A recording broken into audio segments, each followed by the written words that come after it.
다시 돌아올 순 없겠지만 인사는 하고 갈게요. 안녕.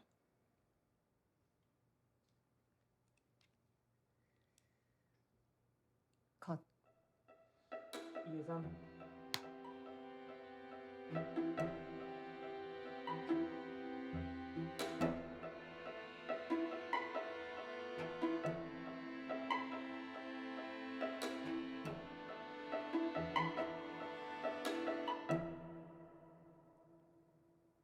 오케이. 오케이입니다. 다음 컷 준비할게요. 다음 컷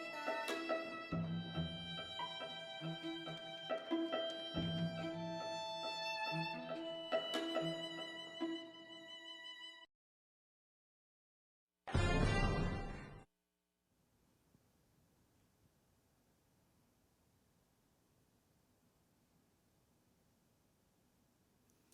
안녕하세요. 제6회 충무로 영화제 감독 주간 살롱드 시네마 감독이 감독에게 묻다 9번째 시간 빛나는 순간을 찾아주신 관객 여러분께 감사의 말씀드립니다. 저는 모더레이터를 맡은 영화 감독 김태용입니다. 저희 충무로 영화제는 DGK와 중구문화재단의 공동 주최로 서울특별시, 서울시 중구, CJ문화재단 영화진흥위원회의 후원으로 개최됩니다.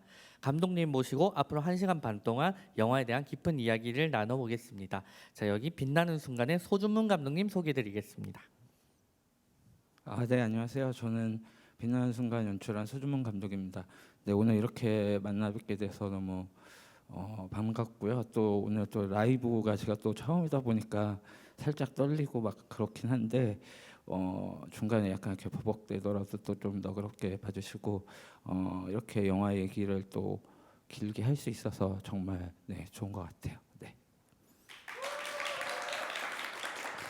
네, 이제 준비된 시간은 여기까지고 이제 저희가 편하게 한번 수다를 떨어보겠습니다. 사실은 저도 그렇고 이렇게 GV 진행을 많이 했었는데 이렇게 생중계로 하는 게 처음이라 괜히 호들갑이나 말 실수했다가 대중의 문매를 맞을까봐 많이 긴장이 되는데 최대한 또 편하게 해보겠습니다. 빛나는 순간은 올해 6월에 개봉을 했고 이제 다행히도 이제 위드 코로나 시대를 앞에 두고 있는데 그 개봉하시고 이제 어떻게 지내고 계신지 우선 요즘 안부를 묻고 시작할까요? 네, 저는 이번 올해 6월 30일에 이 영화를 개봉을 했고요. 이 영화가 좀 제주도를 배경으로 한 영화다 보니까 좀 다른 영화와 다르게 좀 많이 바빴던 부분들이 있었어요. 뭐 관객과의 대화도 제주도에 가서 해야 되는 부분들도 있고 뭐 시사 이런 것들 다 제주도 왔다 갔다 하면서 좀 정신없이 보냈었는데 좀 이제는 좀 그 영화에서 조금 이렇게 내려와서 그런 뭐 작은 작품들을 조금 이렇게 조금씩 구상하기도 하고 또 지금 뭐 이렇게 작은 뭐 드라마 이런 웹 드라마 이런 것들을 조금 찍고 있어서요. 그렇게 또 형태는 다르지만 또 이제 영상과 이렇게 밀접하게 있는 그런 작업들을 하고 있습니다. 네. 아, 제가 생각해 보니까 우연히 그 하시는 웹드라마 포스터를 본 것 같은데 그 준비하신 웹드라마 간단하게 소개 좀 해도 될까요? 네, 그냥 준비하는 웹드라마는요. 그냥 온라인용 숏폼 드라마고 그다음에 그 BL 장르라고 해서요. 요즘 또 BL 컨텐츠가 또 엄청나게 또 이렇게 올라오고 있는데 그런 어떤 BL 장르 제가 또 이제 퀴어 영화를 이전에 찍었던 부분들이 있어서 그런 어떤 섭외들이 좀 많이 와서 그 중에서 제가 할 수 있는 저의 어떤 감수성과 맞을 수 있는 그런 것들을 이렇게 선택해서 그걸 준비하고 있습니다. 네. 네, 사실 이 답을 끌어내려고 웹드라마 얘기를 했고요. 사실은 그 전에는 이제 올드랭사인부터 해서 이렇게 퀴어 단편 그리고 또 약간 중장편 형태 아리씨까지 퀴어에 관한 관심과 또 이렇게 사실은 한국에서 이렇게 독보적으로 퀴어 장르에 대해서 이야기를 계속 하시고 있는 작품들이 많이 없어서 사실 소준문 감독님 작품들을 기대하는 또 그 BL층이나 이런 매니아층이 많을 텐데 어떻게 이 제주에 관한 이야기들 만나게 됐고 시작하시게 됐는지 궁금합니다.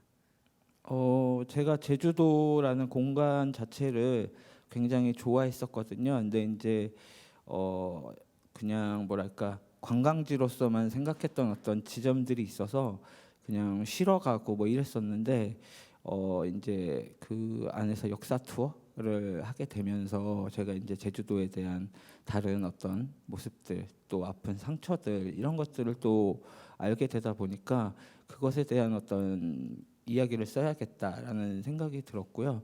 그리고 제가 또 이제 퀴어 영화를 찍다 보니까 약간 뭐라 그럴까요? 디아스포라적인 어떤 이야기 이런 것들에 좀 더 이렇게 관심이 갔었는데 제주도라는 어떤 섬이라는 지형 자체가 좀 이렇게 우리와 떨어져 있는 어떤 그런 모습들이 소수성 이런 것들이 또 제가 이전에 작업했던 어떤 것들과 연장선상에 있어서 그 제주도라는 곳을 그렇게 좀 해석해 보자 이런 입장에서 좀 다가가서 이번 그 빛나는 순간을 시작하게 된 것 같아요. 네. 그러니까 저는 사실 이렇게 빛나는 순간에 이렇게 진행에 제안이 들어와서 전 사실 제가 그 전작 여교사를 만들어서 약간 그런 그 학생과 제자의 어떤 파격적인 관계를 연출한 사람이어서 또 여기 70대와 30대의 그런 파격적인 관계에 대한 이야기를 나눠라.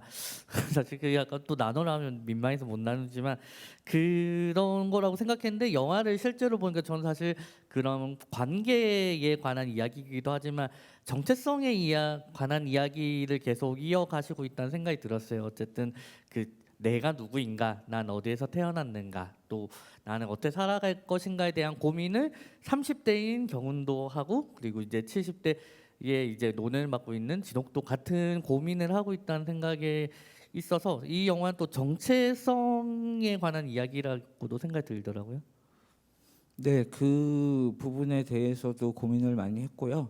이 영화가 이제 표면적으로 보면 70대 그 노인과 그 30대 청년의 어떤 사랑 얘기이긴 하지만 그들 각자의 어떤 입장과 그들 각자의 어떤 포지션 이런 것들에서 서로를 바라보고 이해할 수 있는 어떤 지점에 대한 얘기를 좀 하고 싶었거든요. 단순히 이제 나이 차이가 많은 어떤 멜로라기보다는 이 세대 간의 어떤 그들이 갖고 있는 어떤 부분들, 아픔, 특히 제가 이제 초점을 맞췄던 건 그 아픔이라는 것인데 그게 이제 서로 다른 시대에 사는 살아왔던 사람들이라도 그 아픔은 서로 공감할 수 있지 않을까. 그게 곧 위로를 하고 그 순간에서 사랑이 되지 않을까. 예.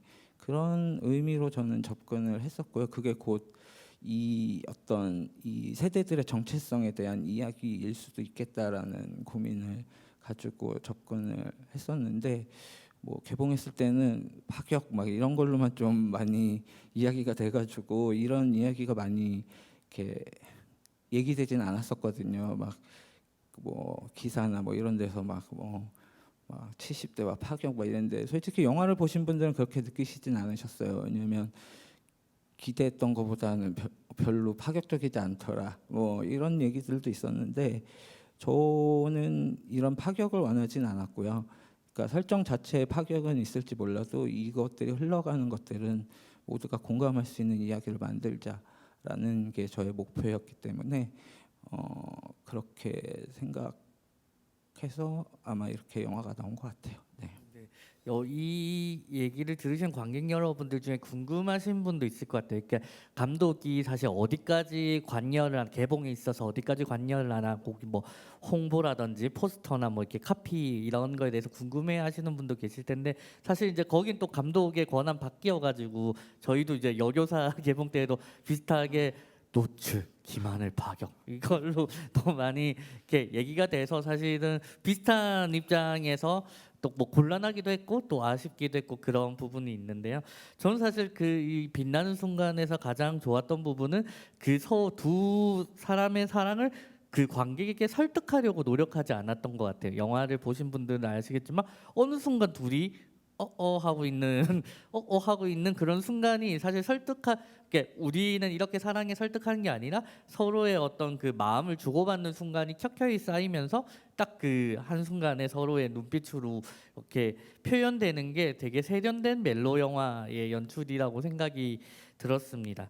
그래서 사실은 그 멜로 영화로서 그 빛나는 순간에 있어서 또 시도해보고 싶거나 또 멜로 영화로서의 빛나는 순간 소개해 주시면 어떨까요?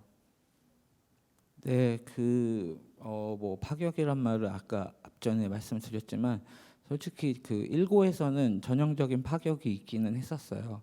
제가 이제 초고를 썼을 때는 좀 더 지금 영화보다도 좀 더 이렇게 그 애정 씬들이 좀 더 많이 있고 좀 더 이렇게 심지어는 동굴에서 더 나가는 어떤 장면들까지도 있었는데 이제 저희 이제 프로듀서와 뭐 이제 제작사 대표님들과 이렇게 얘기를 하면서 그런 것보다 조금 다르게 접근을 하는 게 좋지 않겠냐라는 어떤 의견이 있어서 저도 이제 그거를 고민하다 보니까 이게 이 얘기에서 중요한 건 그런 어떤 파격성이 아니라 이 두 사람의 어떤 관계성과 그 안에서의 어떤 감정선들이 중요한 거다라고 생각을 해서 이렇게 되게 오랜 시간을 걸쳐서 수정을 했거든요.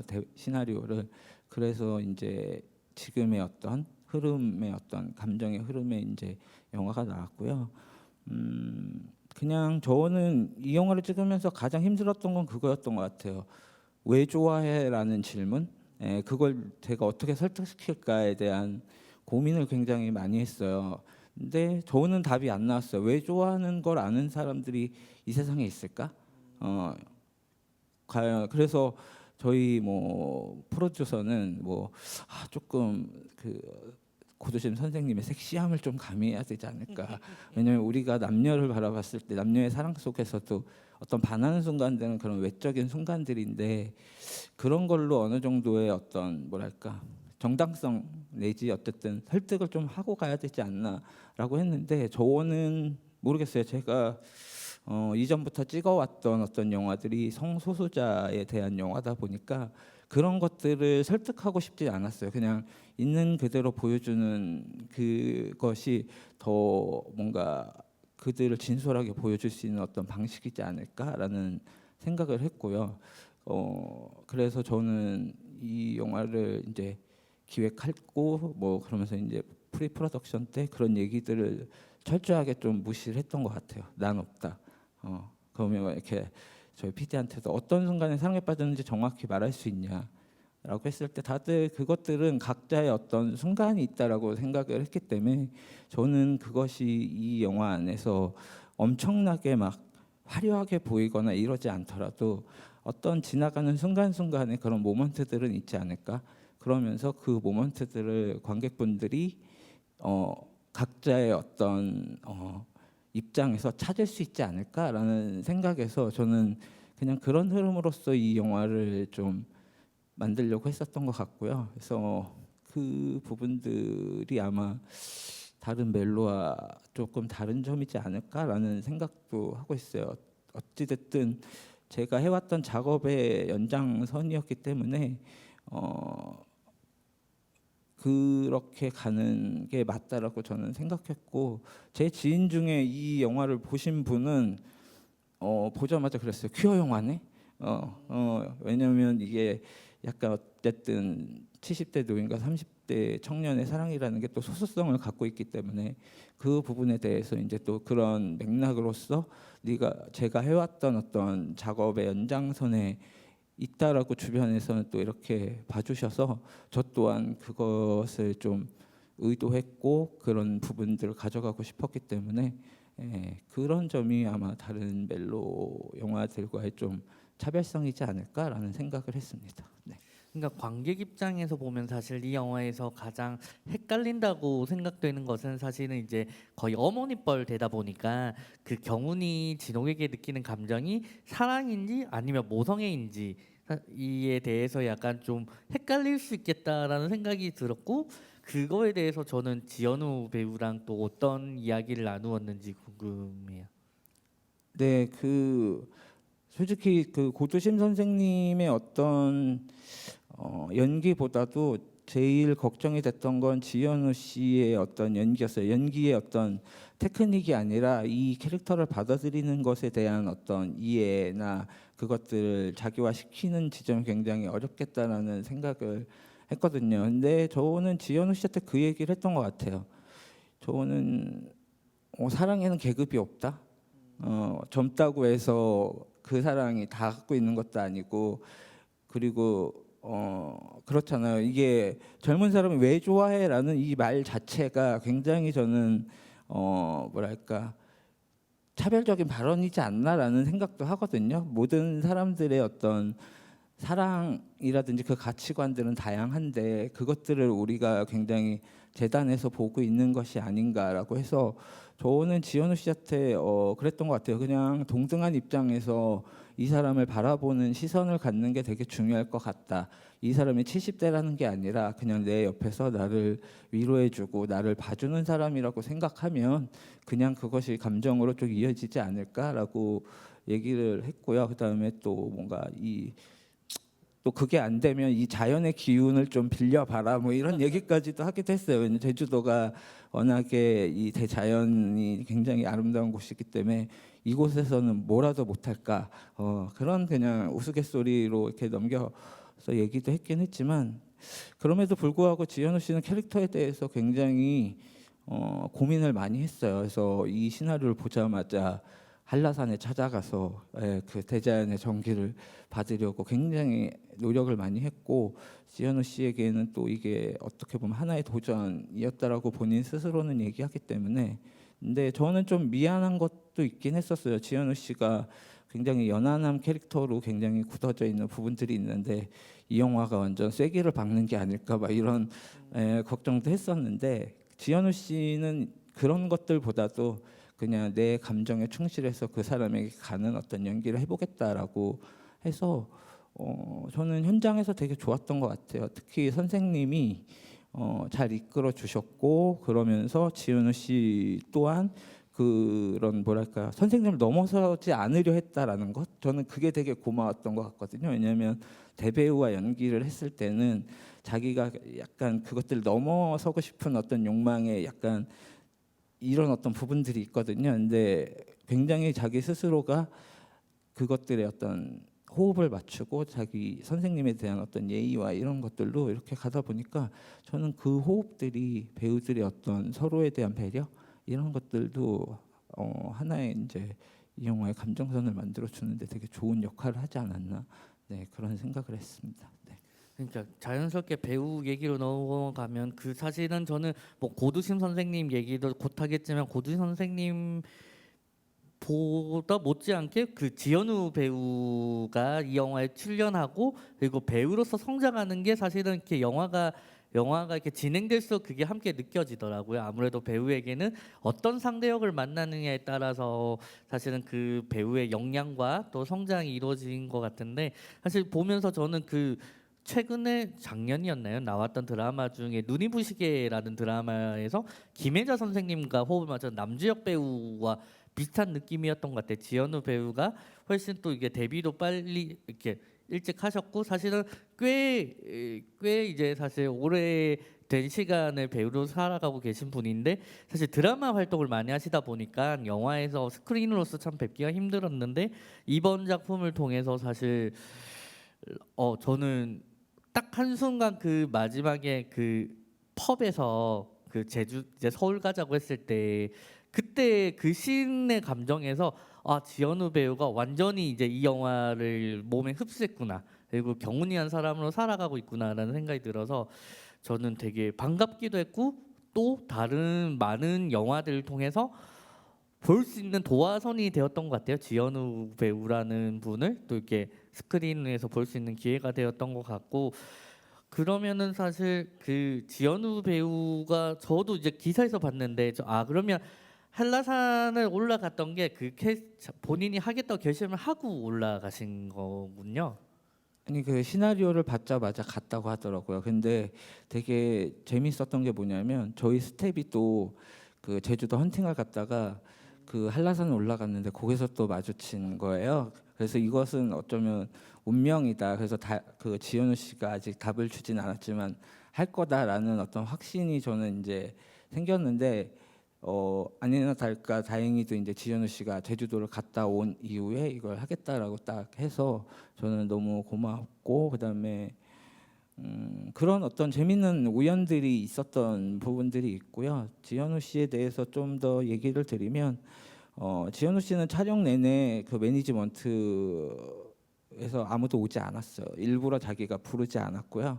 예, 왜냐하면 자기는 온전하게 이 영화에 어떤 뭔가 이렇게 연예인으로서 이렇게 다가가는 게 아니라 배우로서 다가가고 싶다. 예, 그리고 저희가 또 작은 영화다 보니까 또 그런 어떤 예산상의 문제 뭐 이런 것도 있기도 했었지만 그런 것들을 또 이게 종합적으로 해서 지현우 씨는 아예 이제 자기 혼자 다녔거든요. 자기 혼자 내려와서 정말 자기는 경운이 되고 싶다라고 저한테 말씀을 하셨어요. 그래서 경운이 되고 싶어서 자기는 이 제주도에 혼자 있고 싶고 그 촬영 내내 그 공간에서 머무르고 싶고 심지어는 차도 없어가지고 그 저희 영화에 나오는 그 렌터카를 자기가 끌고 다니고 싶다고 해서 매일 출근할 때마다 그 렌터카를 끌고 왔어요 현장에. 그래서 저희는 완전 이제 경운이 온 것처럼 매 제주도에서 생활은 다 그렇게 했거든요. 그러면서 뭔가 촬영이 없는 날은 제주도의 어떤 책방들에 가서 이제 책을 읽으면서 또 이런 하고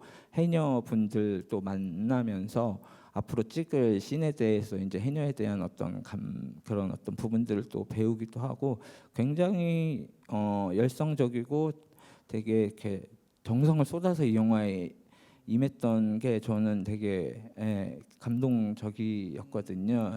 그래서 한편으로는 꼭 저래야 될까 봐 이런 어떤 일말에 약간 이렇게 답답함도 있긴 했었는데 좀 배우가 편했으면 좋겠다라는 그런 생각도 있었는데 좀 본인 스스로는 이 영화에 좀 일체가 되고 싶었던 어떤 것들이 있어서 심지어는 저희 이 경운 숙소가 있는데 거기서 지내고 싶다까지 얘기를 했는데 거긴 예약 때문에 예약이 차 있어가지고 되진 않았지만 그럴 정도로 굉장히 이 영화에 진지하게 임했고 그랬기 때문에 저는 다른 영화나 드라마에서 봤던 지현우 씨의 모습이 아닌 조금 새롭게 볼 수 있는 어떤 지점들이 발견되지 않았을까라는 생각도 들고 고두신 선생님도 말씀을 하셨어요.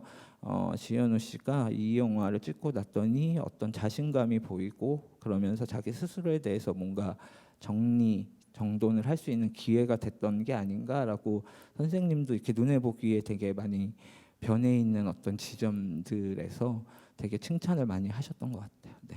그러니까 감독 입장에서 사실 지현우 선배님도 그렇고 고두심 선생님도 그렇고 너무 사실 이 영화에 대해서 잘 이해하고 잘 흡수하고 잘 같이 함께 놀려는 그 배우들을 만나서 너무 사실 촬영 기간 동안 사실 감독이 의지할 수 있는 건 배우밖에 없는데 굉장히 복 받으셨구나 생각이 들고 고두심 선생님 얘기로 넘어오면 사실은 이제 고두심이 곧 제주다. 제주 이즈 고두심, 고두심 이즈 제주 이 말씀으로 사실 이제 고진 선생님 캐스팅했다고 하셨는데 고두심 선생님과는 이 영화를 주면서 어떤 이야기들을 나누셨는지 궁금하실 것 같아요. 네,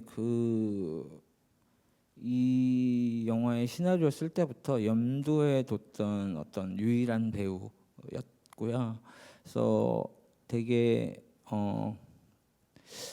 잘 써야겠다라는 생각도 들었어요. 이거 선생님에게 보여드리려면 또 제주도 분인 제주도 출신이시고 제주도의 어떤 정체성을 갖고 계신 분인데 이게 잘못 썼다가는 이제 바로 퇴짜를 받겠다 막 이런 어떤 되게 고민이 있어서 그런 어떤 제주도에 가서 취재도 하고 저도 이제 경운처럼 한 달 살기 뭐 이런 것도 하면서 그 영화에 나오는 그 숙소가 제가 그 대본 시나리오를 작업하던 그 장소예요. 제가 거기를 헌팅했으면 좋겠다. 거기 로케이션을 거기 썼으면 좋겠다 해서 저희 제작팀이 이렇게 섭외를 했고요. 그래서 선생님에 대해서 되게 특별하게 생각하면서 이 시나리오를 썼기 때문에 또 유일무이한 분이어서 정말 대안이 없었거든요.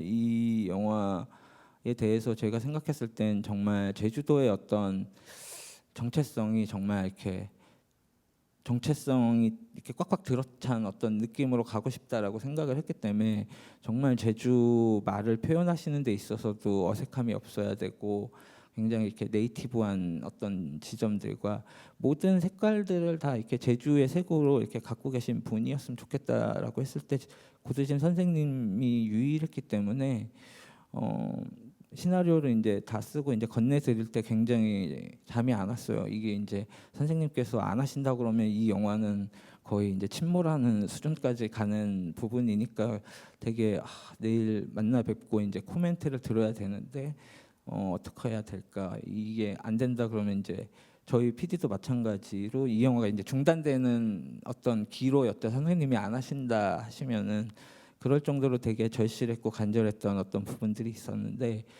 선생님 딱 한마디 하셨어요. 이거 저를 보자마자 그냥 이거 감독님이 썼어? 이 한마디를 먼저 하시더라고요. 그래서 제가 썼습니다. 근데 제주도 사람이 아닌데도 어떻게 제주도 사람처럼 썼어? 그러길래 그냥 저는 뭐 취재도 하고 뭐 이런 식으로 좀 했다 했더니 선생님께서는 그냥 그 자리에서 하고 싶다. 그래서 저는 이게 고민을 많이 하시지도 않았어요. 그냥 언젠가는 이런 영화가 나에게 들어올 거라고 생각을 했는데 지금에서야 들어왔네. 이 한마디가 되게 저는 감사했었던 것 같아요.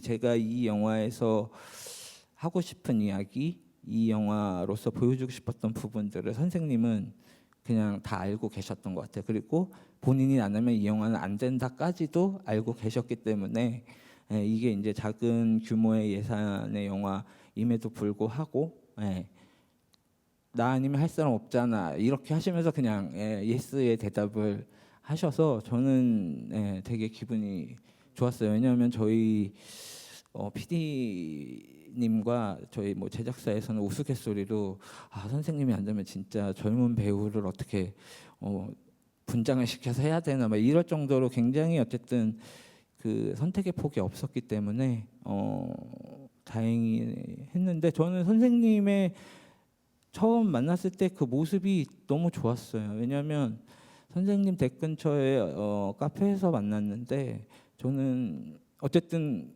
굉장히 국민 배우시잖아요. 대배우시고 근데 내가 거기서 주눅이 들거나 막 어떡하지? 막 이런 고민 그리고 굉장히 화려하실 거라는 생각을 했거든요. 되게 뭔가 화려하게 오시지 않을까라고 했는데 그냥 약간 동네 산책하다가 오신 이 복장으로 딱 오셨는데 그리고 워낙에 고우시잖아요. 선생님이 나이에 비해서 그래서 또 이렇게 너무 고우시면 어떡하지? 막 이 생각 왜냐면 저는 이 해녀분의 얼굴은 조금 더 살림이 있었으면 좋겠다라는 생각을 했는데 그냥 모르겠어요. 선생님께서 의도이신지는 모르겠지만 그냥 맨 얼굴로 그냥 편한 복장에 이렇게 그냥 나오셨는데 저는 선생님 손등에 있던 검버섯이 너무 좋았던 것 같아요.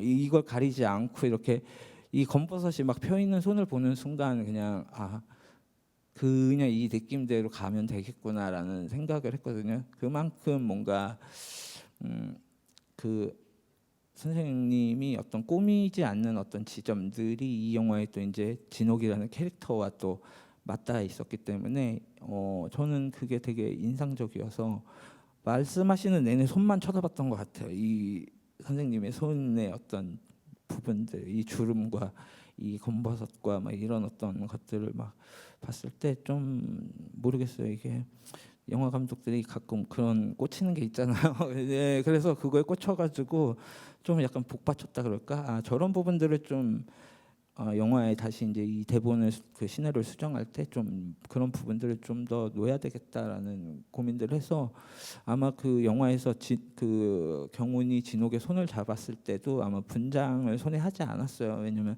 그 검버섯이 핀 손을 그냥 잡았으면 좋겠다라고 생각을 해서 아마 클로즈업 샷으로 들어가 있긴 한데 그런 것들을 아마 그때 봤던 그 이미지들이 되게 인상적이고 좋아서 영화에도 이렇게 가져온 것 같아요. 네. 그러니까 저는 그 이 영화 속의 고두심 선생님을 보면서 그 생각났던 작품들이 2004년도 영화 그 인어공주에서 그 목욕탕 그 욕쟁이 때밀이 아줌마로 나오셨고 또 그 얼마 전에 디어 마이 프렌즈라는 드라마에서 또 그 억척스런 그 짬뽕집 주인 그 그리고 이번에 그 빛나는 순간에서 이제 해녀로 나오시는데 이 세 역할의 공통점이 사실 고두심 선생님이 연기하는 모습들이 참그 끝끝내 누군가한테 말 못하고 항상 모든 상처와 혹은 사랑이나 이런 것들을 항상 마음 깊이 이렇게 숨겨두고 이렇게 꾸역꾸역 살아내가는 사실 그 모습은 고두심 선생님의 얼굴 아니면 다른 분이 상상이 안 될 정도로 그 고두심 선생님의 연기의 연장선이라는 생각이 들었고 고두심 선생님이 그러면은 사실 제주도에서 인터뷰를 보니까 그 많이 이렇게 같이 음식도 같이 나눠 드시고 많이 하셨다고 하더라고요. 그러니까 영화 그 인터뷰들을 찾아보면서 느꼈던 건 고든 선생님 이 영화를 너무 사랑하고 계시구나. 그리고 본인 아까 감독님 말씀하셨던 것처럼 본인의 배우 삶에 있어서 뭔가 좀 어떤 기록이라고 할 수도 있고 그래서 개인적으로는 그 고두심과 진옥이란 역할이 이렇게 딱 합의돼서 보이는 부분이 참 많았던 것 같아요. 저는 근데 이거는 잠깐 궁금한 거였는데 중간에 그 진옥이 보는 본인의 과거 사진 있잖아요. 그건 실제 고두심 선생님인가요?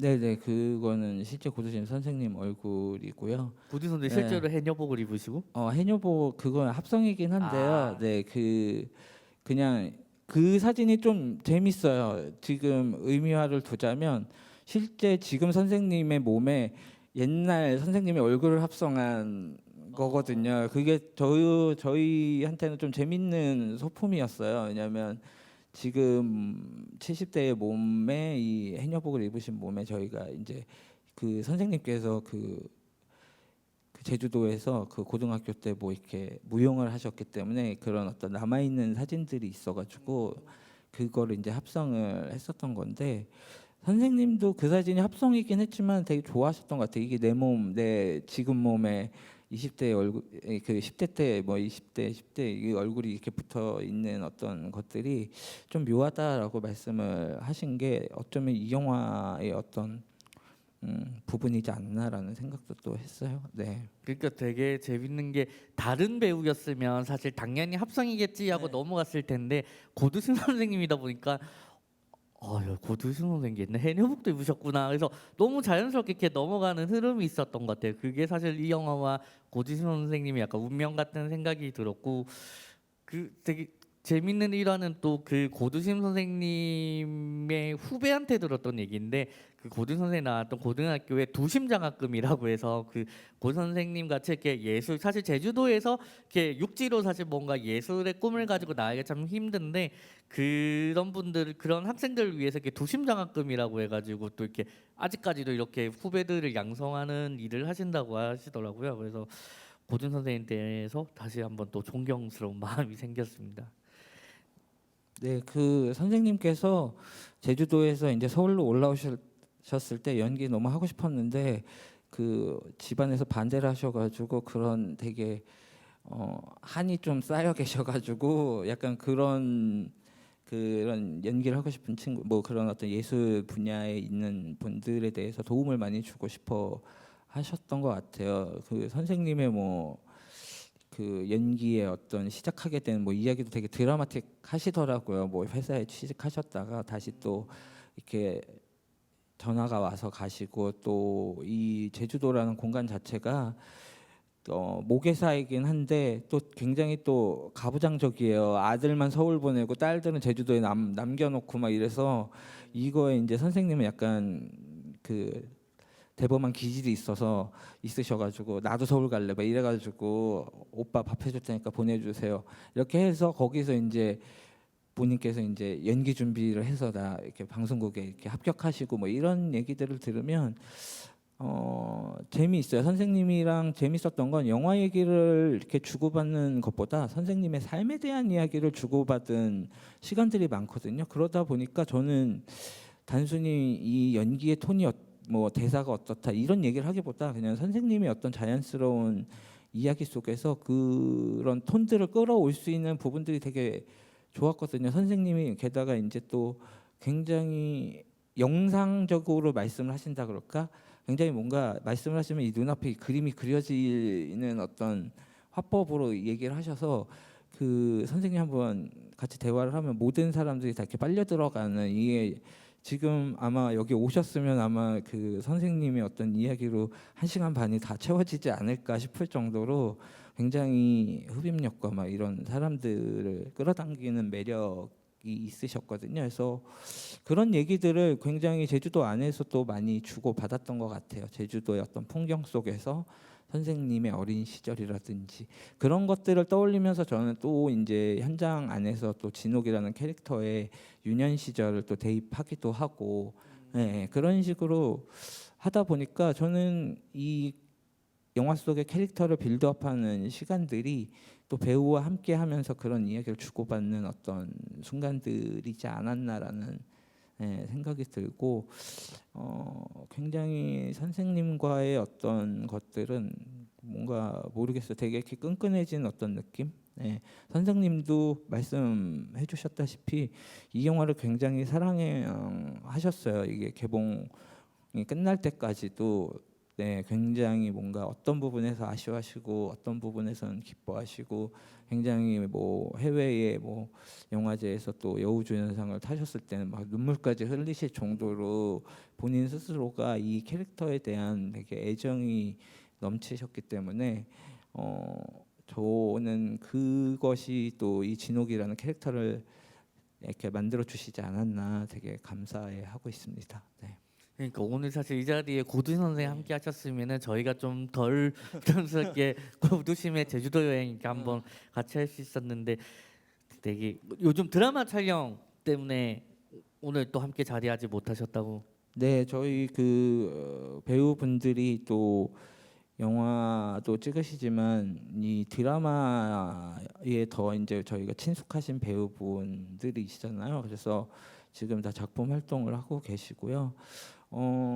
그냥 이 얘기와 좀 연관돼서 말씀을 드리면 저는 약간 그런 고민도 있었어요. 이 영화가 어떻게 보면 드라마에 익숙하신 배우분들을 모셔서 좀 다른 모습을 보여드려야 되는 어떤 시도 이런 것들이 필요했던 영화인데 그것 때문에 좀 고민도 많이 했었어요. 어떤 전형성들이 또 이 영화에 묻어나서 이게 약간 드라마처럼 보이면 어떡하지라는 그런 어떤 생각도 했었고요. 왜냐하면 이 이야기 자체가 어떻게 보면 굉장히 전형적인 얘기거든요. 굉장히 클래식하고 굉장히 뭔가 이렇게 그런 요즘 영화처럼 세련되게 가지는 않는 그런 어떤 투박한 부분들이 있는데 이게 자칫하면 드라마처럼 보일 수도 있겠다라는 고민을 안 하지는 않았고요. 근데 다행히 저는 반대적으로 또 접근을 했었던 것 같아요. 이 드라마에서 봤던 이 배우들의 모습을 스크린에서 본다면 얼마나 더 황홀할까 이런 것들을 이 영화에 내가 야심차게 보여드려야겠다라는 뭐 이런 포부도 있었거든요. 근데 다행히 저는 그 고두심 선생님의 그 독백 장면은 정말 드라마에서 볼 수 없는 그 사람의 얼굴을 우리가 TV에서 수천 번, 수만 번 봤지만 이렇게 집중해서 봤었을 때가 있었을까? 이런 생각을 했어요. 저는 이 클로즈업이 굉장히 단순한 클로즈업이지만 이분을 한 20년, 30년, 뭐 50년 가까이 봤는데 이 얼굴을 이렇게 길게 이렇게 들여다봤던 시간들이 있을까? 저는 그 장면이 그거 하나만으로도 가치가 있는 장면이지 않을까. 그걸 또 선생님은 그렇게 만들어 주셨기 때문에 저는 되게 그런 부분들이 되게 시도를 하고 싶었고 또 그런 어떤 결과가 나왔고 그래서 그 장면이 또 이 영화의 또 어쨌든 베스트 장면 중에 하나가 나와서 제가 그 장면을 또 그렇게 좋아할 수 있는 이유가 됐던 것 같아요. 네. 근데 사실은 그렇게 그 무거운 감정을 긴 롱테이크로 촬영한다는 것은 감독과 배우 간의 어떤 사실 중요한 신뢰가 있지 않으면 사실 쉽지 않은 어떤 도전인데 사실 저는 오히려 반대로 감독님이랑 그 고든 선생님은 되게 생각보다 되게 단순하고 쉽게 이렇게 결정하셨을 거라고 생각했고 반대로 약간 저는 고두심 선생님의 진옥을 보면서 나 선생님과 저 사이에 나이 차가 꽤 있는데도 불구하고 굉장히 공감했던 부분이 뭐냐면은 저 약간 그 나이를 떠나서 왜 자기가 좀 스스로를 보호하는 그러니까 내가 나를 스스로가 덜 아프기 위해서 왜 내가 그 사람이 다가오기 전에 먼저 잘라버리는 경우가 있잖아요. 그러니까 반대로 또 약간 자신의 욕망을 제거하는 경우 그런 모습이었던 것 같아요. 그러니까 약간 육지 사람을 일부러 반가우면서도 일부러 거리를 두는 그런 바닷가 사람의 마음일 수도 있고 어떻게 보면은 그 전자 퀴어 영화의 성상에 보면 약간 이성애자를 조금 약간 멀리하려는 어떤 그 성소수자들의 마음일 수도 있고 아니면 또 그런 젊은 청춘에 대해서 이렇게 마음을 멀리하려고 하는 그런 노인의 마음일 수도 있고 사실 그런 그 너무 좋아하고 너무 사실 그렇지만 그 극 중에 나온 상사와의 그 스님처럼 그 약간 말할 수 없는 마음 그게 저는 개인적으로 이 뭐 이 두 70대와 30대의 관계를 떠나서 그 캐릭터가 갖고 있는 그 말할 수 없는 비밀 그게 굉장히 네. 큰 공감이 됐던 것 같아요. 네, 그 말할 수 없는 네, 비밀에 대한 부분, 네, 그 뭐랄까요 그런 게 있더라고요. 이게 제주도 분들이든 어쩌면 뭐 이런 어떤 타지에 계신 분들의 어떤 뭐랄까 기질이랄까 이런 어떤 배척하는 기질이지만 계신데 하지만 그 안에 들어가게 되면 또 굉장히 환대해 주시고 막 이런 어떤 부분들이 있거든요. 저희 또한 그랬어요. 촬영을 했을 때 제주도는 이제 괜당 문화라고 굉장히 그런 공동체 이게 단단해요. 그래서 함부로 뭔가 이렇게 육지 사람이든 아니면 다른 마을 사람이든 뭔가 이렇게 쉽게 들어갈 수 없는 부분들이 있는데 또 그 안에 들어가면 그 안에서의 어떤 단단한 또 울타리가 생기는 어떤 지점들이 있어서 저희는 이런 어떤 맥락에서 말씀을 드리면 제작할 때 제작부들이 그런 작업을 많이 했어요. 예, 그러니까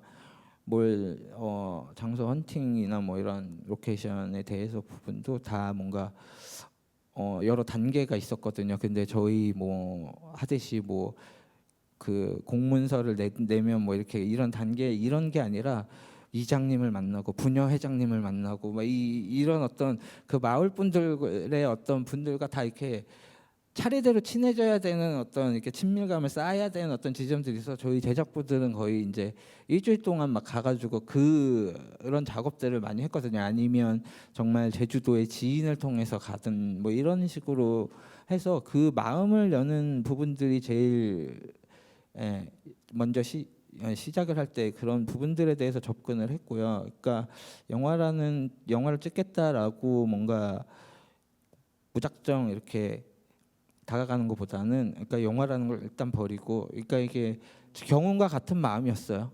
경운이 카메라를 놓고 거기 해녀분들이 일을 도와주듯이 저희 제작부들이 가서 다 뭐 이렇게 일손을 도와드리고 뭐 이렇게 어머님들과 해녀 삼촌분들과 막 친해지시고 하니까 그냥 이 제작 과정도 경운 같았었던 것 같아요. 그러면서 또 이렇게 같이 노래를 부르는 뭐 노래방 기계에서 노래를 부르듯이 스태프들을 또 그렇게 또 환대해 주셔서 같이 하고 근데 저희가 이 삼달리 마을이라는 이 공간에서 주 로케이션을 해서 찍었는데 뭐랄까 모든 스태프들이 갈 때 되게 울먹했어요. 이게 정 들고 그분들께서 너무 잘해 주셔가지고 이 처음에는 굉장히 이렇게 그런 어떤 되게 어려워하셨지만 이게 이렇게 스며드는 순간 되게 이렇게 정말 아낌없이 지지와 응원을 해주셔가지고 다들 막 특히 그쪽 이제 마을에 계셨던 해녀 저희 영화에 출연하신 그 해녀 분들도 막 이렇게 그런 마음 마지막 날 안 오셨어요. 이 우리가 떠나는 날 안 오셔가지고 근데 사람들은 다 아는 거죠. 이제 지현우 씨나 그 고수림 선생님은 마음이 너무 아파서 안 오셨겠다 우리가 간다고 하니까 그런 느낌들이 저는 되게 좋았거든요. 그게 어떻게 보면 진옥의 마음이지 않나라는 생각도 했고 그런 어떤 정서들이 제주도에 되게 있는 것 같아요. 그 뭐랄까 제가 가장 해녀분들 말 중에서 가장 감동적이게 들은 어떤 부분이 있는데 그냥 바다를 안에 들어가서 굉장히 자기의 삶을 위해서 그 전복을 캐야 되는데 어느 순간 햇빛이 물 안으로 들어와서 그 전복이 너무 아름다워서 그 배고픔을 잊고 난 그 아름다움을 갖고 올라간다. 이런 어떤 그러니까 투박하지만 그 안에 그런 정서들, 아름다운 정서들이 이 영화 내 외적으로 되게 좋았던 것 같아요. 예.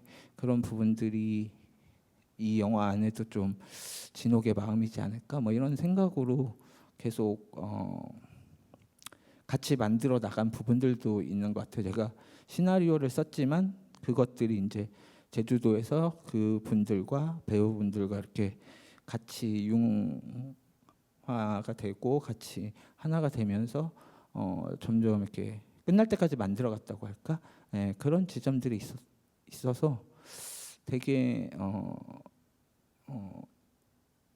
저에게는 뭐 빛나는 순간이지 않았을까라는 생각을 합니다. 네. 아까 그 말씀하셨던 그 촬영지가 있던 그 마을 이름이 정확하게 네, 삼달리 마을이라고 저희가 로케이션에 대해서 되게 중점적으로 생각했던 거는 지금 제주도가 많이 이렇게 개발이 됐잖아요. 그래서 바닷가에 가면 카페들이 엄청나게 있고 근데 저는 그런 이미지를 이 영화에 갖고 오고 싶진 않았어요. 근데 이제 고민은 많이 했어요. 저희가 현재 제주도를 보여줄 것이냐 아니면 굉장히 우리가 그리고 있는 이미지적인 어떤 제주도를 보여줄 것이냐. 왜냐하면 현재의 제주도는 뭐랄까 좀 더 이렇게 예쁘고 이렇게 이런 어떤 호텔들이 많고 네, 그런 것들 속에서 이 사람들의 이야기를 보여줄 거냐 아니면 뭔가 이렇게 정말 우리가 약간 이렇게 옛스러운 제주에서의 어떤 그런 곳을 찾아서 갈 것이냐라고 이렇게 고민을 많이 했는데 저는 정서적으로 때묻지 않은 곳이 맞다라고 생각을 했어요. 그래서 저는 저희 제작부한테 이제 그 로케이션을 하러 내려갈 때 딱 한마디 했거든요. 이 동네는 커피숍이 없었으면 좋겠다. 그것만 찾으시면 된다.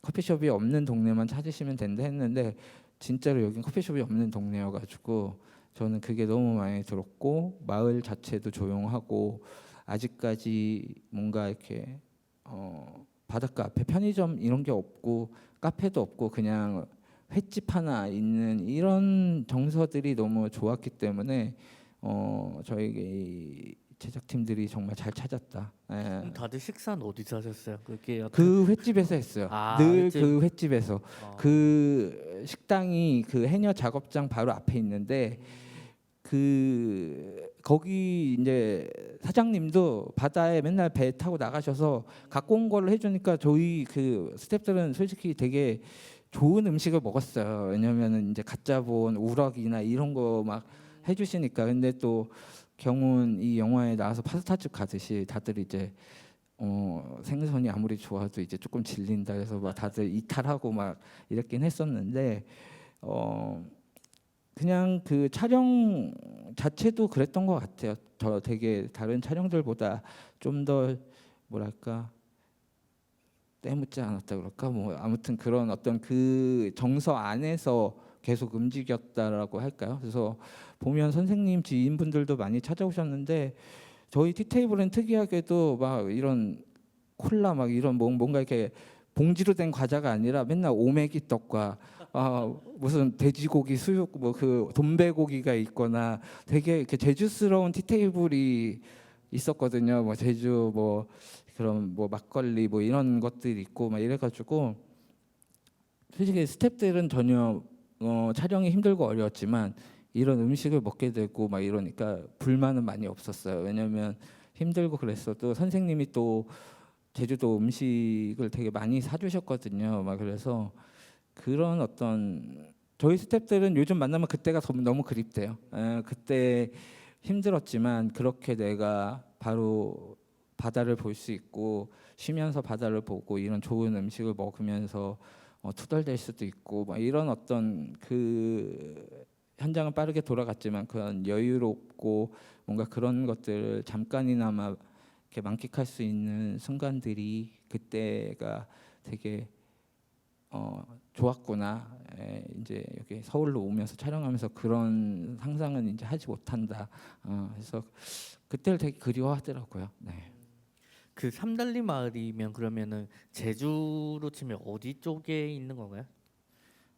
그 성산 일출봉 아, 종달리 아래쪽이어서 그 네. 근처구나. 네네네. 종달리 삼달리 이렇게 달자 돌림의 동네인데 지금 거기 뭐 신공항 뭐 얘기도 있고 막 이래가지고 거기 절대 안 돼. 우리 막 저희가 그런 얘기까지 했거든요. 아직까지 정말 정말 개발이 덜 돼가지고 너무 저는 변하지 않았으면 좋겠다. 왜냐면 그 마을의 정서 따라서 거기 사시는 분들도 그런 마음씨로 살고 계시더라고요. 그래서 그게 너무 좋아가지고 정말 저희가 바다에 뭐 부표를 하나 띄워야 되는데 못 들어가는데 갑자기 이제 해녀 그 회장님이 지나가시다가 왜 도와줘 하더니 갑자기 그냥 평상복을 해녀복도 아닌 그냥 평상복을 입으신 채로 들어가서 부표를 저 멀리에 띄어서 나와주시고 되게 뭐랄까 그 해녀분들 그 마을 분들 해녀분들이 또 살고 계신 동네다 보니까 그런 것들이 이 영화에 큰 도움을 줬던 것 같아요. 그래서 걱정도 많이 했어요. 저는 찍으면서 또 여기 계신 분들이 또 이 영화를 보러 오셨을 때 또 이렇게 역정을 내시는 게 아닐까. 그런 잘 못 만들어 본인들이 생각하셨던 영화랑 달라서 되게 또 그렇지 않을까 했는데 다행히 저희가 제주도에서 제일 처음 시사를 할 때 그분들을 모셔서 했을 때는 그냥 제주 말이 나오는 순간부터 그분들은 그냥 깨르르 그리고 이제 마지막에 또 이렇게 안타깝게 그 이별을 할 때는 또 이렇게 눈물을 또 이렇게 펑펑 흘리시면서 그냥 나이 드신 정말 80대 해녀분이 그렇더라고요. 첫 감상을 그냥 뭔가 이렇게 의자에서 그냥 말씀하셨거든요. 객석에서 그냥 영화 끝나자마자 고대인 선생님 나오자마자 좋겠수다. 좋았겠수다. 막 그러니까 본인들도 그런 마음이 있었지만 표현하지 못하고 살았던 어떤 시간들을 이 영화 안에서 보셨던 것 같아서 그거에 대해서 되게 공감을 해주셔서 저는 다행이라고 생각했어요. 또 이게 또 젊은 친구랑 바람난 영화 막 이렇게 또 이렇게 보시면은 또 제가 어떻게 할 수가 없으니까 그런 부분들을 오히려 더 잘 이해해 주시고 저는 서울에서 시사를 했을 때보다 제주도 내려갔을 때 시사를 했을 때 다른 경험들을 했어요. 정말 제가 말하고자 했던 어떤 지점들을 다 찾아내시더라고요. 그게 되게 저는 신기했었던 것 같아요. 네.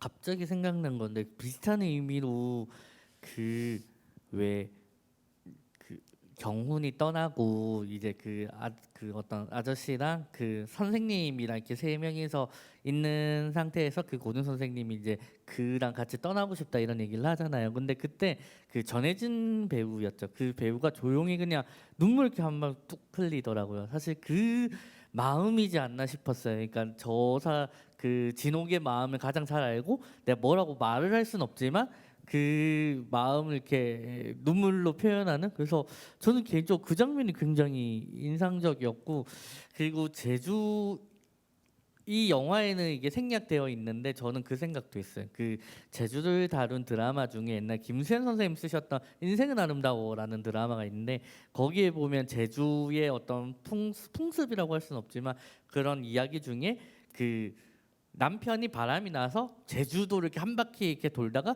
결국 죽을 때 되면은 조강지처 집에 와서 죽는다 이런 말을 들은 적이 네네네네. 생각나서 저는 그 이 집 구석도 약간 이 누워 계신 할아버지도 그냥 이렇게 진홍을 괴롭히면서 제주도 뭐 옆팔 돌아다니다가 마지막에 이제 가실 때 되니까 다시 진홍을 찾아와서 그래서 약간 진옥이 이 할아버지를 떠나려는 마음이 약간 그런 거 아닌가라고 혼자 그렇게 시나리오를 상상해 보기도 했습니다.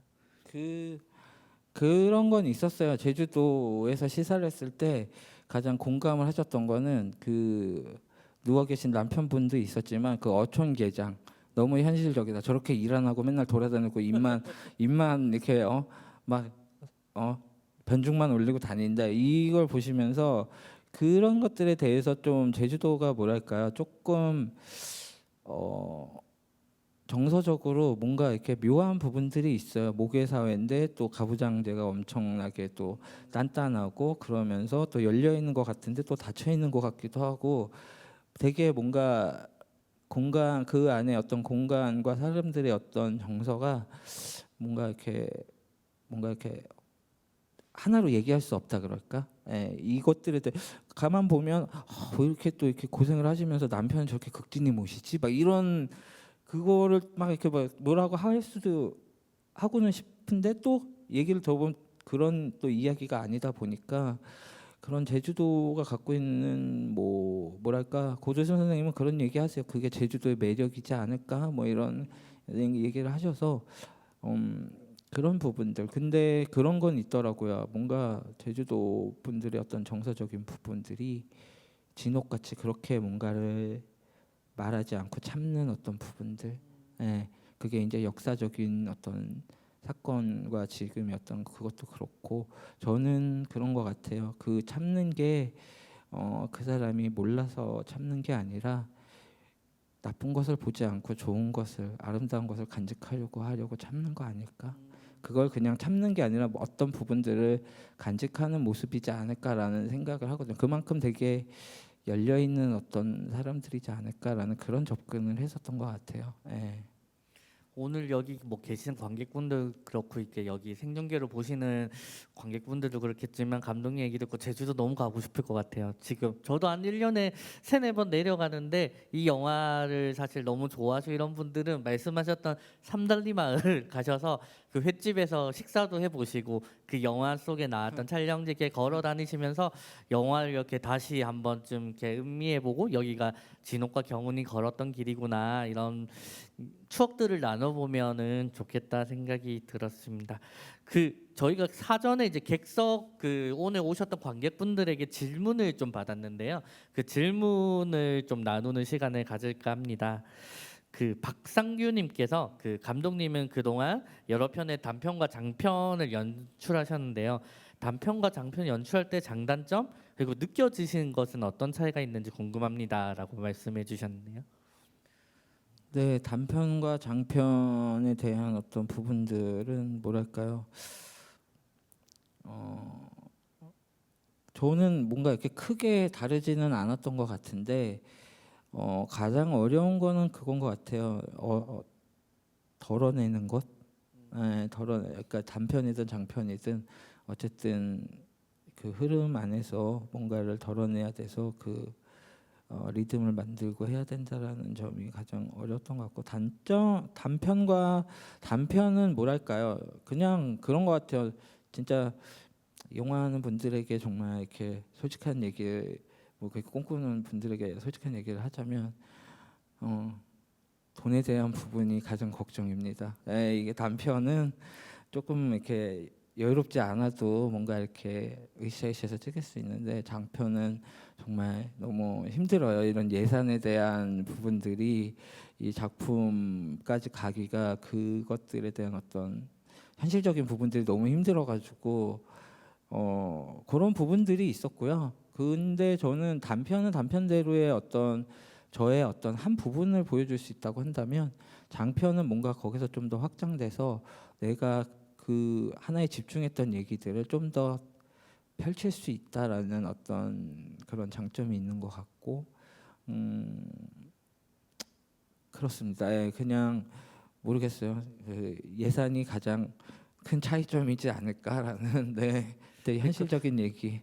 저도 사실 이렇게 여러 편의 단편을 연출하고 장편 데뷔를 했지만 사실 생각해보면 저희 단편 연출할 때는 그냥 한 몇백만 원 네. 단위 그래서 사실 뭐 밥도 한솥 도시락이나 뭐 이렇게 컵밥 같은 거 먹고 했는데 저는 이제 와서 느끼는 건 사실 그때가 더 그리운 것 같아요. 네네. 사실 예산의 여유도 없고 그뭐 시간도 거의 24시간 내내 찍고 있는데 요즘 따라서 왜 이렇게 그때 생각이 나나. 근데 그게 말씀하셨던 대로 사실 이제 단편은 말 그대로 이제 감독을 중심으로 사실 감독이 하고자 하는 이야기에 집중하는 힘이 있고 장편은 아무래도 이렇게 뭐 투자부터 해서 여러 가지의 많은 사람들 의견을 모아가지고 사실 해야 하다 보니까 그게 사실 또 감독들 중에 또 이렇게 외골수들이 많아가지고 이렇게 사람들을 다루고 이렇게 관계 맺는 게 사실 쉽지 않아서 사실 그런 것들이 제가 생각할 때 차이가 아닌가 싶기도 하고요.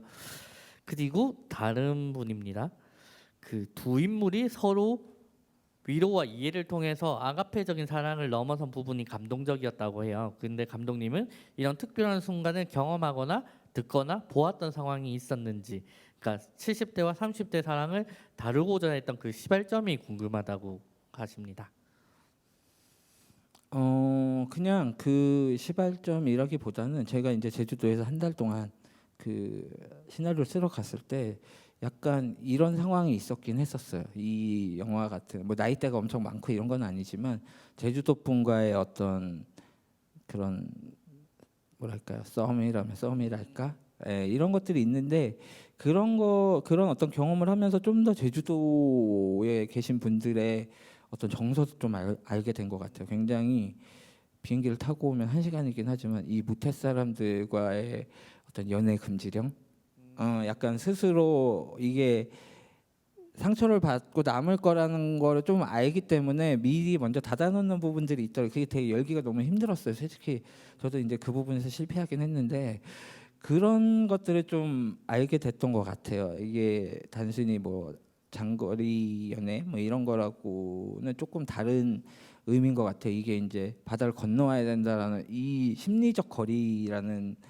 것들이 있고 그것들을 이미 알기 때문에 체념하는 어떤 그곳의 사람들의 어떤 감정들 이런 것들이 무태 살고 있는 저는 전혀 이해가 되지 않는 거죠. 이 왜 그렇게 이렇게 그러니까 그래서 쉽게 안 나아가는 지점들이 답답했던 부분들도 있긴 했었어요. 근데 이 시나리오 쓸 때 그런 부분들을 또 쓰고 있을 때 하필이면 그런 어떤 경험을 해서 아 이런 것들이 정말 이런 감정들 이런 감성들이 또 이런 정서들이 있구나라는 생각을 해서 약간 그런 부분들에 대한 지점들도 제가 약간 경험적인 어떤 부분에 대해서 조금 이렇게 이 영화에 조금 이렇게 했긴 했지만 네 지금 뭐 아무튼 뭐 엔딩 크레딧을 보면 그분의 또 이름도 있어요.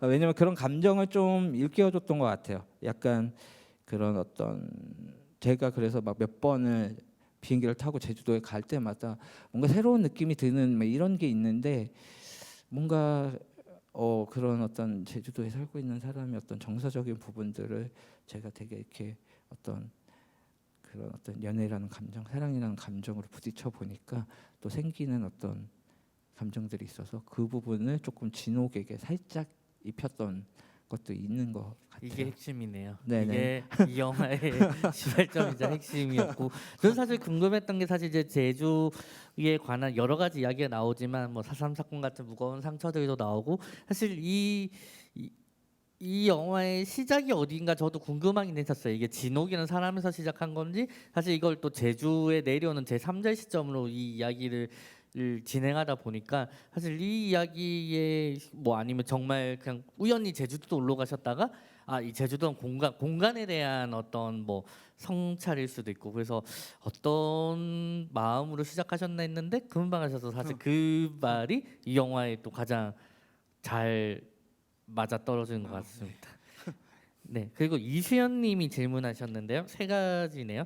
영화를 시작하시게 된 계기, 우리 단골 질문이네요. 영화를 시작하시게 된 계기, 그리고 해녀를 소재로 영화 촬영을 하게 된 계기 이에 대해서 궁금하시다고 합니다. 그리고 디테일을 살리기 위해서 어떤 취재들을 하셨나? 거의 네. 일단 그 영화를 시작하게 된 계기를 간략하게 말씀드리면요. 그냥 저는 어쨌든 제 정체성에 대한 부분들을 좀 영화로서 누군가에게 이야기를 해야겠다라는 어떤 부분에서 아마 그렇게 해서 시작을 했고요. 어떻게 보면 저의 시작은 그런 어떤 영화라는 게 저의 어떤 또 다른 어떤 대화를 할 수 있는 어떤 말이지 않을까라는 생각을 해서 그걸로 이제 영화에 어떤 발을 디디게 됐고요. 그 두 번째 질문에 대해서 답변을 드리면 해녀 그 한 달 동안 제주도에 있으면서 해녀박물관을 매일 갔어요. 거의 해녀박물관이 그 제주도에 있는데 굉장히 잘 해놨거든요. 저는 거의 홍보대사를 하고 싶을 정도로 정말 거기 가면 진짜 해녀분들의 어떤 삶을 하나로 다 볼 수 있고 되게 조형물이나 이런 것도 아름답고 굉장히 잘 만들어놨는데 특히나 아카이빙이 엄청 잘 돼 있어요. 그런 해녀분들의 인터뷰들을 굉장히 많은 분들을 다 이렇게 해놨는데 저는 그거를 굉장히 많이 봤어요. 그 박물관에서 계속 서서 그 한 분 한 분의 이야기를 그러면서 그 안에서 느껴졌던 어떤 공통점은 굉장히 척박한 삶을 이꾸려고 굉장히 노력을 많이 하셨고 본인에 대한 어떤 희생 이런 어떤 부분들 다시는 난 제주도에서 안 태어날 거야 뭐 이런 어떤 결말 이런 되게 심지어는 뭐 그 출산을 하시자마자 이틀 뒤에 물에 들어가야 되는 막 이런 되게 그런 상황들까지도 굉장히 솔직하게 얘기해 주셨는데 근데 그럼에도 불구하고 그러면서 처음에는 조금 저도 약간 무태 사람이다 보니까 약간 너무 힘들게 사시는 거 아닌가 이런 어떤 그런 시선으로만 바라봤어요. 근데 그분들이 꼭 그 인터뷰 말미에는 굉장한 수줍은 미소들 그런 걸로 이렇게 마무리가 되는 그게 되게 이 앞에 되게 힘든 어떤 삶을 하나로 그냥 이렇게 무마시켜 준다 그럴까요?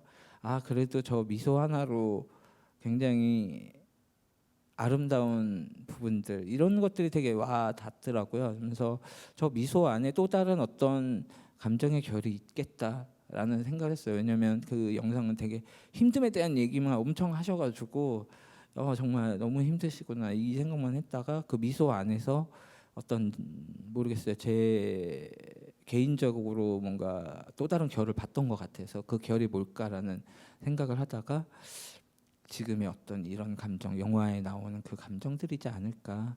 그 아름다움에 대해서 간직하고 싶어하는 마음, 그런 어떤 누군가에 대해서 위로하고 싶은 마음, 내 삶에 대해서 위로받고 싶은 마음, 뭐 이런 거지 않을까라는 생각을 해서 그것들을 이렇게 하면서 썼고 그러면서 아마 그 지인 제주도에 계신 이제 지인을 통해서 해녀분들을 만났는데 4.3 얘기를 한 이유도 그런 것 같아요. 이 영화의 4.3이 어떤 분들은 갑자기 나와서 당황스럽다 뭐 이런 얘기를 하는데 이것도 어떻게 보면 제주도 분들의 어떤 정서적인 부분들 그냥 저도 해녀분들 만나러 갔는데 갑자기 4.3 얘기를 꺼내시는데 오시더니 또 해녀 노래를 부르시고 또 춤을 추시고 이것들이 뭔가 이분들은 우태 사람들이 그런 어떤 부분들 아픔을 알아주길 또 바라면서 또 그것들을 극복하고 살아가는 모습을 또 보여주고 싶은 이런 어떤 두 가지 모습을 되게 공통적이게 이 해녀분들 만나면 대부분 그렇게 제주도 분들도 그렇고 그 아픔 속에서 또 어떤 그 아까 제가 그 아카이브 영상에서 본 것처럼 그 아픔 속에서 그 미소를 꼭 보여주시고 말씀을 마무리를 하시는 이 모습들이 너무 저는 너무 그게 와닿았어요. 그래서 그런 부분들이 아마 이 영화의 흐름 안에도 있는 거라고 생각하거든요. 저는 이 영화가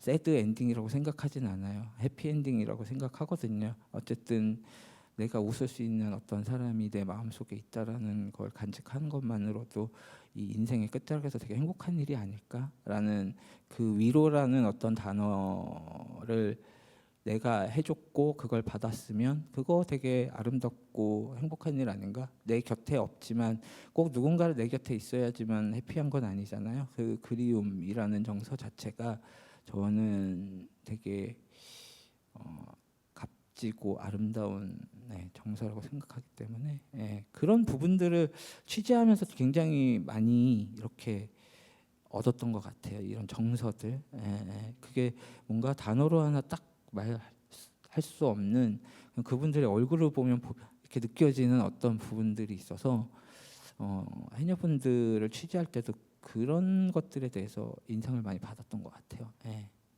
네, 엔딩 얘기 나오니까 엔딩 얘기들 좀 하자면 저는 전혀 다른 결의 영화고 레퍼런스인데 저는 그 콜미 바이 유어 네임의 엔딩과 되게 상반돼서 보이는 게 되게 재밌더라고요. 사실 비슷하게 어쨌든 내가 사랑했던 사람이 떠나고 이제 여기는 이제 소식을 알지만 우리 진홍은 소식을 모르고 근데 그걸 이제 청춘의 그 젊은 애들은 정면 클로즈업 보여주는데 이 늙은 노년의 이 진홍은 이렇게 스산하게 이렇게 뒤를 오랫동안 비춰주는 그 모습이 사실은 이 영화가 어떤 그 진옥이라는 사람 그리고 우리의 인생에 대해서 보여주는 명확한 태도라고 생각했고 또 거기에 흘러나오는 아이유 씨의 반편지. 네, 반편지는 이렇게 그 뭐야 요즘 이제 저작권법이 바뀌어서 그 아이유 씨의 허락을 받고 영화에 사용하게 된 건가요? 네, 이 반편지에 대해서 얘기를 드리면 저는 이제 이 시나리오를 쓸 때 그 두 사람 사랑하는 사람은 꼭 러브송이 있지 않을까라는 생각을 해서 그 러브송을 뭘 해야 될까 고민을 많이 했는데 저희 PD가 반편지를 하면 어때 이 얘기를 했는데 워낙에 유명한 곡이고 워낙에 대단한 아이유님께서 부르신 노래여가지고 감히 제가 어떻게 하지라고 했는데 가사를 봤는데 천천히 뜯어봤는데 저희 영화에 꼭 쓰고 싶더라고요. 저희 영화가 또 어떻게 보면 이 정서적인 부분들이 그리움이라는 걸 관통하고 있거든요. 그냥 아픔 속에서 사라져간 그런 사삼이라는 사건에서 사라진 뭐 이렇게 되게 부모님에 대한 어떤 그리움이라든지 자기 딸에 대한 그리움, 뭐 경훈이 또 뭔가 그 자기 여자친구에 대한 어떤 그리움, 마지막에 또 그 그리움, 이 그리움의 정서가 이 안에 다 들어 있는데 저는 사람들이 삶은 그리움으로 만들어가는 거지 않을까 뭐 이런 생각도 해요. 이 그리워하는 사람 없이 사는 삶은 되게 잘못 산 거지 않을까라는 생각을 해서 어쨌든 그림의 감성이 그 가사 안에 너무 꼭 박혀 있어가지고 별처럼 막 이렇게 꼭 박혀 있어. 이 노래를 꼭 써야 된다 해서 했는데 다행히 선생님이 또 그 아이유님이 연기를 시작했을 때 첫 작품에 어머니로 나오셔가지고 다행히 이렇게 최고다 이순신. 네, 최고다 이순신에 나오셔서 이게 연이 있으시더라고요. 그래서 선생님이 약간 귀뜸을 해주셨나 봐요. 그래서 굉장히 이게 거의 비용을 안 드리고 흔쾌히 약간 이렇게 재능 기부 형식으로 이 노래를 쓸 수 있게 열어주셔가지고 저는 너무 감사드려서 아이유님을 제가 실제로 뵌다면 좀 절을 하고 싶을 정도로 왜냐하면 이 노래가 또 하나의 테마였거든요. 처음에 그런 어떤 해녀의 노래를 부르던 진옥이 그 아이유의 노래를 부른다는 것 자체가 굉장히 뭐랄까 어떤 심정적인 어떤 지점들 그게 또 다른 이 사람의 어떤 캐릭터를 보여줄 수 있다고 생각해서 근데 아이유님의 노래가 또 뭐랄까 젊은 친구의 어떤 젊은 세대의 얘기긴 하지만 이게 양희은 씨 버전이 있거든요. 어느 프로그램에 또 다른 느낌이에요. 그래서 이 노래는 굉장히 모든 사람에게 다르게 계속 들을 때마다 다를 수 있는 어떤 노래구나. 되게 이렇게 전체를 안아줄 수 있는 노래구나라고 생각을 해서 쓰게 됐습니다. 네. 저는 재밌었던 건 사실 저는 이 아이유의 반편지라는 노래를 어디서 처음 들었냐면 효리네 민박에서 이제 그 이효리 씨가 이제 아이유의 노래 야 네 노래 좀 들어보자려고 이게 드라이브 제주도 드라이브를 하면서 사실 이 노래가 나와서 그 이효리 씨가 그 아이유한테 너 이때 누구 사랑했구나 이런 말을 해요. 그래서 사실 이 정서가 저는 사실 묘하게 또 이 영화에서 사용되는 이 반편지랑 그 말씀하셨던 어떤 그리움이라는 정서로 잘 이어져서 참 재미있었던 것 같습니다. 제 마지막으로 이거는 그냥 개인적으로 제가 준비한 질문인데요. 왜 영화 중간에 파스타집이죠. 파스타집에 이렇게 나눈 대화 중에 그 태왕이라고 하나요? 그거를 이제 이거 이건 플라스틱인 줄 알았는데 어떻게 이거에 의지하냐니까 그 진옥이 이거는 분신이고 생명줄이며 또 그것만 있으면은 나는 아무것도 안 무섭다 이런 말씀을 진옥이 하세요. 그러면 감독님한테 그런 사람이나 물건 이런 건 뭐가 있을까요? 태학 같은 네. 네. 그거는 제가 이제 찾아야 될 것 같아요. 아직까지는 뭐랄까 저는 그냥 뭐랄까요 그냥 이 영화에 빗대어서 얘기하면 저는 배우분들이었어요. 진짜 배우분들이 저의 태학이었기 때문에 제가 그거를 정말 의지하고 기대서 이 영화를 완성할 수 있었던 것 같고요. 진짜 선생님이나 그 지현우 씨 고생을 너무 많이 했어요. 특히 선생님은 나이에 또 물속에 진짜로 들어가셔서 촬영을 하셔야 됐고 정말 위험한 상황인데도 선생님께서는 제가 오케이가 안 난 얼굴을 아시고 왜 그만두냐면 오히려 역정을 내셨거든요. 그러면서 저희 그 현장에 유행어가 하나 탄생했는데 선생님께서 그랬어요. 막 이렇게 제가 너무 바닷속에서 힘드시니까 이제 그만하셔도 된다. 전 괜찮다. 근데 선생님이 제 얼굴 보더니 오케이가 안 난 얼굴인데 왜 이렇게 또 안 하냐 그랬더니 저는 선생님이 걱정이 된다 했더니 선생님이 나 고두심이야. 그 한마디가 그냥 모든 거를 다 끝내버리더라고요. 실제로 말 네, 나 입덕하세요. 고두심이니까 감독님이 원하는 만큼 뽑아 이렇게 딱 얘기하는 순간 그게 저는 태학이지 않았을까. 저의 이 태학이지 않았을까. 그래서 정말 막 물살이 막 이렇게 오는데도 혼신을 다해서 해주신 그 모습, 그리고 지현우 씨도 굉장히 뭔가 매번 자기 이 캐릭터와 일체하기 동화하려고 굉장히 노력했던 부분들. 저는 선생님의 말씀 중에 또 하나 기억에 남는 게 있어요. 그 마지막 장면, 왜 떠나지 않았나, 그리고 저 아이를 왜 좋아했을까, 이거에 대한 이유를 많은 사람들이 물어보는데 이걸 선생님은 어떻게 생각하세요? 라고 했을 때 선생님은 딱 하나였어요. 사람 마음이라 그래. 이게 그냥 저는 정답이라고 생각했거든요. 왜 안 떠났냐? 사람 마음이 그래서 안 떠났다. 이런 어떤 되게 어떻게 보면 포괄적인 얘기긴 하지만 그 얘기를 듣는 순간 뭔지는 아는 이것들, 사람이니까, 사람 마음이니까 저 어떻게 할 수 없는 어떤 부분들이 있다면 그냥 저렇게 갖고 갈 수도 있는 거지.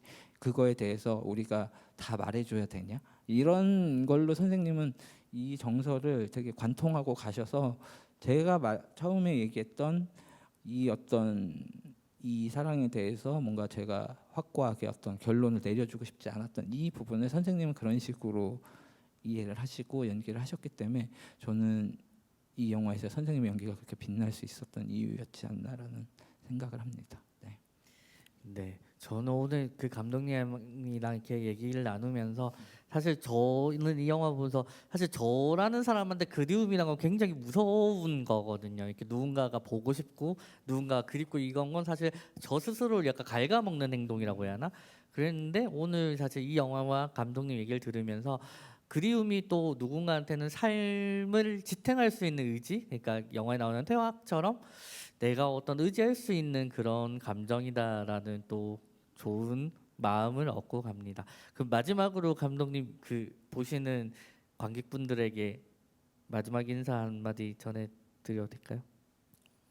네, 이제 그 코로나 때문에 많이들 힘드셨고 특히 또 영화를 하시는 많은 분들이 코로나 때문에 굉장히 많은 어려움을 겪었는데 이제 조금씩 위드 코로나 이제 곧 그럴 거고 조금 더 뭔가 그런 것 같아요. 지금 영화 산업이 또 이제 뭐 그런 다른 어떤 컨텐츠들의 어떤 것 때문에 조금 위축된 부분들도 없지 않아 있다라고 생각하는데 저는 뭐랄까요, 오늘 말씀드리고 싶은 이야기는 그냥 이제 조금씩 영화관을 찾아오셔서 스크린에서 이런 어떤 배우들, 어떤 감독의 이야기들을 더 이제 즐길 수 있는 시간들을 다시금 되찾았으면 좋겠다. 그러기 위해서는 또 어떻게 보면 아직 끝나진 않았지만 그런 어떤 관객분들의 또 용기가 필요한 부분들도 있으니까 그런 부분들에 대해서 조금 더 한 발짝 앞으로 다가가 주셨으면 좋겠다라는 생각을 하고요. 오늘 또 이런 자리를 마련해 주셔서 너무도 감사하고 어떻게 보면 이 영화를 얘기하는 데 있어서 가장 오래 얘기한 시간이어서 제가 뭐 두서없이 얘기를 했었어도 또 너그럽게 이렇게 봐주시고 또 이 얘기를 들으신 만큼 또 영화도 한번 다시 봐주시면 또 다르게 보일 수 있으니까 또 한번 이렇게 봐주시면 감사할 것 같습니다. 오늘 너무 감사드립니다. 네.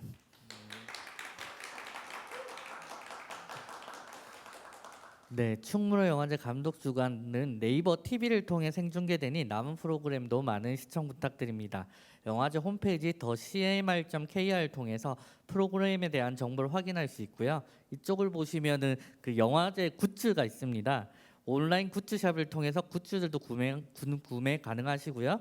그 옆은 저희 영화제에 대한 사랑과 응원과 우리에게 힘이 되는 협찬사 제품들이니 많은 관심 가져주시면 감사하겠습니다.